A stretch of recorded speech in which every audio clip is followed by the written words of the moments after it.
ফর্মের অভাবে বিপাকে বিএলওরা, কাজের অতিরিক্ত চাপে ক্ষোভ বাড়ছে বিএলওদের মধ্যে।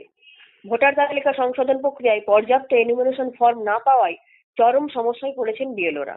রিমা গোলদার এমনই একজন শিক্ষিকা, উত্তর চব্বিশ পরগনা জেলার এক বুথের বিএলও হিসাবে কাজ করছেন। সেই রিমা গোলদার সামাজিক অপ্রতুলতার কারণে সমস্যার কথা তুলে ধরেছেন।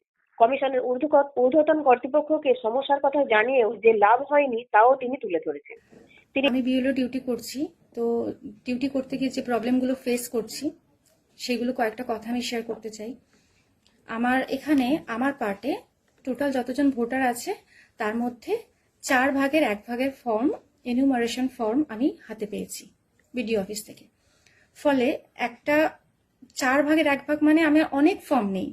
তার ফলে একটা ফ্যামিলিতে আমি 2জনের ফর্ম পাচ্ছি, আরেকজনের পাচ্ছি না। কারো ফ্যামিলি 2জনের এসছে, 3জনের এসছে, একজনের আসেনি, কারো 2জনের আসেনি, কোনো ফ্যামিলি একজনের এসছে আর কারো আসেনি, এরকম হচ্ছে। তার ফলে আমার কি একটা বাড়িতে আমাকে একবার ছাড়া 2বার 3বার যেতে হতে পারে।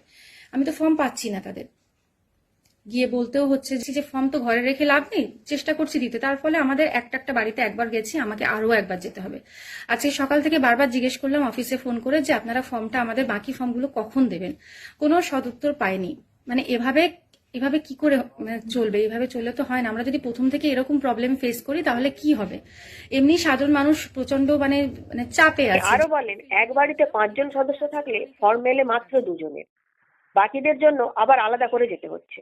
নির্বাচন কমিশনের নিয়ম অনুযায়ী কোনো বাড়িতে কেউ না থাকলে সর্বোচ্চ 3বার যাওয়ার কথা বিএলওদের, কিন্তু ফর্মের অভাবে এক বাড়িতে একাধিকবার যেতে হচ্ছে, যা কর্মব্যস্ত শিক্ষকদের উপর বাড়তি একটা চাপ সৃষ্টি করছে। বিএলওদের অভিযোগ, পর্যাপ্ত ফর্ম সরবরাহ না করেই কাজ শুরু করায় বিভ্রান্তি ও ক্ষোভ বাড়ছে। অনেকের প্রশ্ন, যখন ফর্মই নেই তখন কিভাবে সম্পূর্ণ তথ্য সংগ্রহ সম্ভব?